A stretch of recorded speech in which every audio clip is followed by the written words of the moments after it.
Hai para calon jenajah, ketemu lagi nih sama calon jenajah. Seperti biasa kita akan merangkum alur cerita film. Film yang kita bahas kali ini adalah film yang berjudul The Marksman, yang dalam bahasa Indonesia yang berarti ahli menembak. Jadi film ini bercerita tentang seorang mantan korps marinir yang sangat ahli menembak yang berusaha menyelamatkan seorang anak kecil dari kejaran mafia Meksiko, kartel Meksiko maksudnya.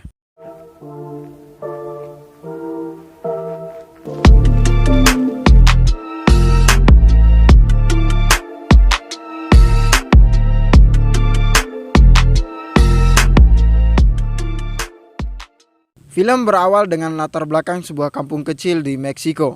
Di sini ada anak kecil bernama Miguel dan ibunya. Jadi mereka diperintahkan oleh pamannya Miguel untuk lari ke Amerika karena pamannya bermasalah dengan kartel. Ceritanya dia mencuri uang dari kartel tersebut. Ini dia pamannya Miguel yang sudah berakhir digantung. Sekarang Miguel dan ibunya lah yang menjadi target kartel tersebut. Dan film pun dimulai. Scene berpindah ke Amerika, tepatnya di perbatasan Meksiko dan Amerika. Ini dia Jimmy Hansen, seorang mantan korps marinir yang ahli sekali dalam menembak. Dia ini memiliki rumah dan peternakan di perbatasan, jadi dia juga sering berurusan dengan imigran gelap yang ingin menyeberang ke Amerika. Selain itu, dia juga bermasalah dengan utang di bank. Itu semua disebabkan oleh biaya pengobatan istrinya yang kini telah meninggal. Jadi pihak bank berencana menyita rumah dan peternakannya. Ini dia Sarah, anak tirinya Jimmy Hansen yang masih peduli terhadapnya. Sarah ini menjabat sebagai ketua di kantor bea cukai di perbatasan Meksiko Amerika. Keesokan harinya Miguel dan ibunya berhasil melintasi negara, namun di situ mereka bertemu dengan Jimmy Hansen yang sedang berpatroli. Di sinilah masalah berawal saat kartel datang meminta Miguel dan ibunya, namun Jim tak memberikannya hingga baku tembak pun tak terhindarkan.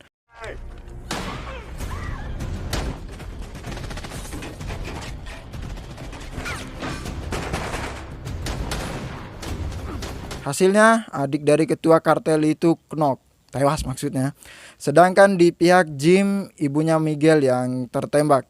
Di saat-saat terakhir, ibunya Miguel meminta kepada Jim untuk mengantarkan Miguel ke bibinya di Chicago. Karena sudah tidak ada harapan lagi, tidak ada orang yang dapat ia percaya. Keesokan harinya, para kartel itu datang ke kantor bea cukai Amerika untuk mengambil Miguel. Dan mereka mengaku keluarganya Miguel. Hal itu diketahui oleh Jim, namun ia tak peduli. Hingga ia membuka tas ibunya Miguel yang masih tertinggal di mobilnya. Dia melihat uang yang sangat banyak di sana. Awalnya Jim ingin membawa uang itu untuk melunasi utangnya. Namun di tengah perjalanan ia teringat perkataan ibunya Miguel. Dan dia memutuskan untuk membantu anak kecil itu untuk pergi ke Chicago. Langkah pertama yang ia lakukan adalah menculik Miguel dari kantor bea cukai. Kejadian itu dilihat oleh para kartel dari seberang perbatasan dan mereka pun memutuskan untuk melintasi perbatasan. Setelah mengambil sedikit perlengkapan di rumahnya, Jim pun OTW Chicago. Setelah melintasi perbatasan, para kartel ini langsung ke rumahnya Jim, yang entah mereka tahu dari mana. Di sini mereka tidak menemukan Jim dan langsung membakar rumahnya. Sebelum melanjutkan perjalanan, Jim sempat mengisi bensin di negara bagian New Mexico. Di sini juga dia membeli peta dan mengabarkan kepada Sarah bahwa dia baik-baik saja. Walaupun di sini Sarah memintanya mengembalikan anak itu, tapi ia tetap pada pendiriannya. Di negara bagian Arizona, para kartel ini mempersiapkan diri untuk memburu Jim.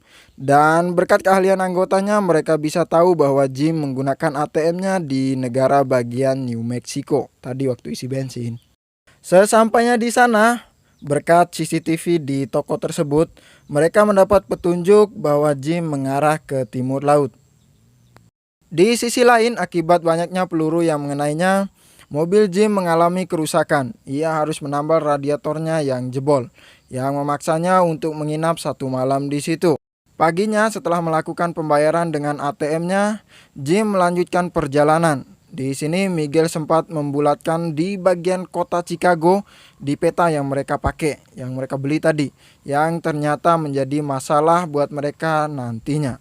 Setelah sempat kehilangan arah, para kartel tadi mendapatkan kabar lagi dari anak buahnya di Arizona bahwa Jim menggunakan ATM-nya 20 mil arah barat dari tempat mereka sekarang, tadi yang di bengkel tadi.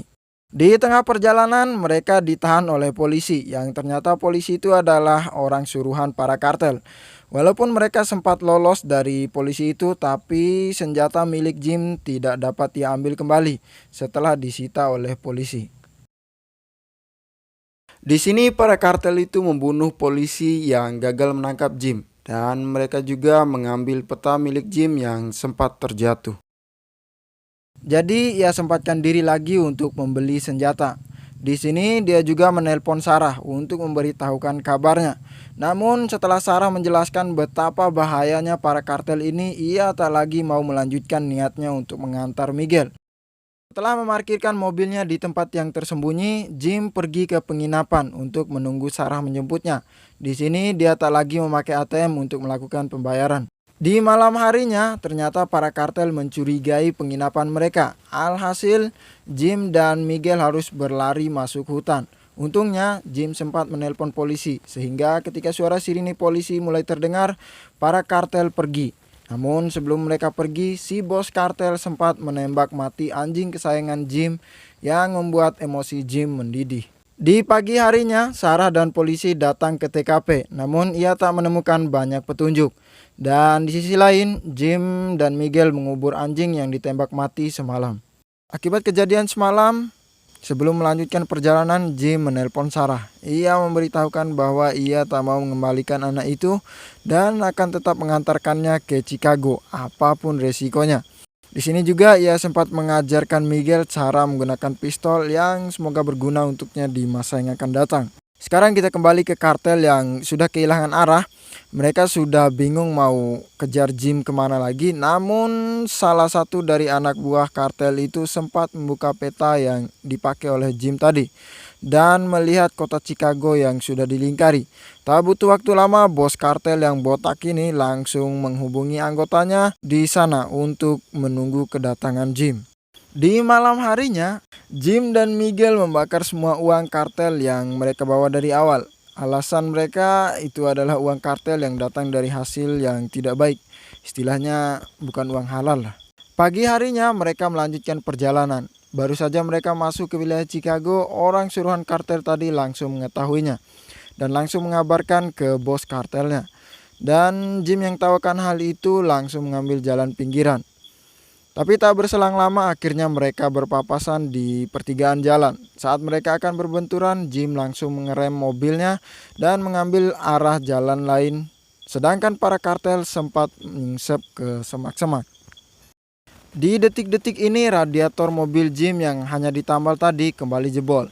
Dia terpaksa menghentikan mobilnya dan akan melawan mereka. Dan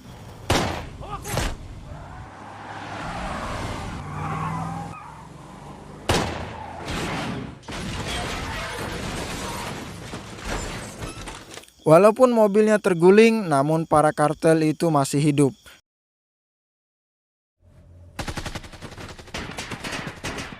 Jim terpaksa meninggalkan mobilnya dan pergi ke sebuah rumah. Di sana ia dapat membunuh satu orang lagi berkat keahliannya dalam menembak. Selanjutnya, Jim menyuruh Miguel menembak untuk pengalihan. Namun rencananya ini hanya berhasil membunuh satu orang lagi. Sedangkan si bosnya berhasil menangkap Miguel. Dan saat Miguel disandra, Miguel berhasil mengeluarkan magazin pistol dan menyisakan satu peluru. Namun si botak kartel itu sempat menembak si Jim. Walaupun Jim sempat tertembak, tapi Jim masih mampu bertahan. Dan terjadilah adu gelut di antara mereka, hingga Jim dapat tertusuk oleh si kartel itu. Melihat Jim terpojok, Miguel mengambil pistol dan menembak lampu di atas kepala dua orang yang sedang bergelut itu. Terakhir, Jim berhasil mengambil pistol dari Miguel dan menembak si botak kartel itu. Saat-saat terakhir, Jim tak mau membunuhnya.